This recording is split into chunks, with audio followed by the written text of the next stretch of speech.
يا شيخنا ربنا بيقول في سورة الكهف ولولا إذ دخلت جنتك قلت ما شاء الله. ممكن تقول لنا معنى الآية دي؟ طيب حاضر ماشي. ما نحسدش حد، يعني مثلا زميلتي معاها حاجة هي يعني حاجة مش عندنا. المفروض ما نحسدهاش، نقول ما شاء الله. برافو عليك، سقفوا لها سقفة جامدة. بص يا تاليا، ربنا سبحانه وتعالى بيقول في القرآن ولولا إذ دخلت جنتك قلت ما شاء الله. العلماء استدلوا بالآية دي إن الإنسان فينا أي حاجة تعجبه يقول ما شاء الله. يقول إيه؟ ما شاء الله. يقول إيه؟ سمعوني صوتكم. ما شاء الله. ما شاء الله. لو شفت زميلك في يعني معاه حاجة مش معاك تقول ما شاء الله، ما تحسدوش عليها. ما تحسدوش إيه؟ عليها. لا، ده أنت أول حاجة تقولها ما شاء الله.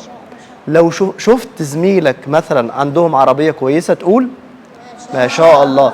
عندهم حاجة مش موجودة عندك تقول ما شاء الله. حتى لو شفت زميلك متفوق عليك في الدراسة، يعني مثلا هو ما شاء الله بيحفظ بسرعة، فأنت برضو ما تقولش إيه؟ ما تقولش إيه ده بيحفظ بسرعة، لا تقول ما شاء الله. ما شاء الله. النبي عليه الصلاة والسلام قال إيه بقى يا تليه؟ العين تدخل الإنسان القبر. العين وتدخل الجمل القدر. يعني ايه الكلام ده؟ يعني العين بيقول لك ان العين دي ربنا يعافينا ممكن تموت الانسان. ممكن ايه؟ تموت الانسان. والنبي عليه الصلاه والسلام قال العين حق ولو كان شيء سابق القدر لسبقته العين. لسبقته ايه؟ العين. كل الاحاديث دي بتقول لنا ان الواحد فينا لازم اي وقت يشوف حاجة لازم يقول ما شاء الله. يقول ايه؟ ما شاء الله. اللهم بارك. اللهم بارك. اللهم بارك. اي حاجة بقى، اي حاجة شفتها حلوة قول كده. وكمان لما تدخل بيتك برضو يستحب ان انت تقول ايه؟ ما شاء الله. شفت شخص جميل قول ما شاء الله.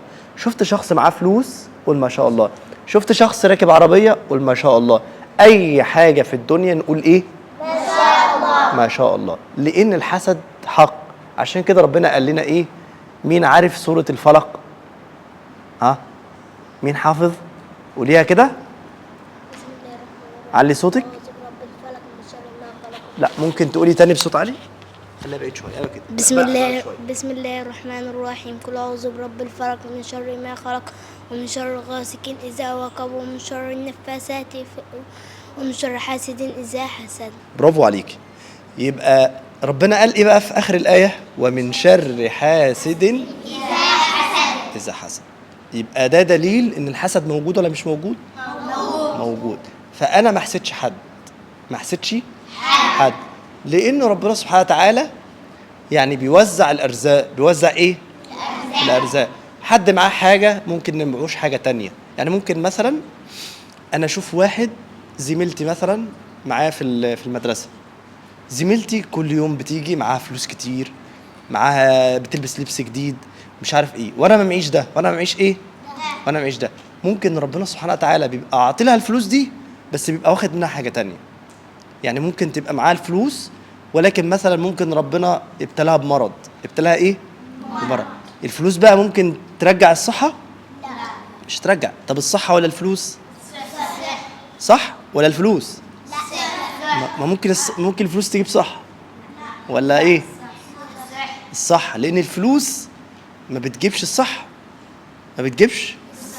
يعني لو واحد مثلا تعب شويه بيروح للدكتور بيكشف يديله شويه علاج بيصحى. لكن لو واحد بقى عنده مرض مثلا زي السرطان زي الحاجات دي كلها، ما في اطفال زينا، اطفال قدكم كده في مستشفى 357 اللي هي مستشفى ايه بتاعه العلاج السرطان.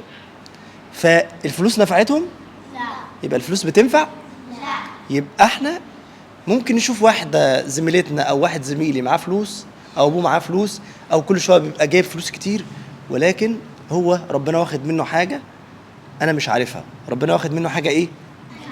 انا مش عارفها. يبقى ربنا بيوزع ايه؟ ليه حكمه. ربنا ليه ايه؟ لحكمه. يبقى نستفاد من كده ايه؟ نستفاد اننا لما نشوف حاجه حلوه نقول ما شاء الله. لما نشوف حاجة كويسة نقول ما شاء الله. نشوف زميلي معاه فلوس نقول ما شاء الله. زميلي شكله حلو نقول ما شاء الله. يبقى ولولا إذ دخلت جنتك قلت ما شاء الله لا قوة إلا بالله. ممكن الواحد فينا يعجبه نفسه. يعجبه إيه؟ نفسه. لو ما قالش ما شاء الله ممكن يحسد نفسه. يعني تخيلوا إن ممكن واحد فينا يحسد نفسه بسبب إنه إيه؟ اغتر بنفسه وما قالش ما شاء الله. يبقى اتعلمنا إيه؟ ممكن حد يقول لنا اتعلمنا إيه؟ مين تاني يقول لنا؟ مين اتعلمنا إيه؟ يلا اتعلمنا إيه بقى النهارده؟ اتعلمنا لما نشوف واحد صاحبتي مثلا عنده معاه فلوس ولا حاجة. أيوة. نقول ما شاء الله.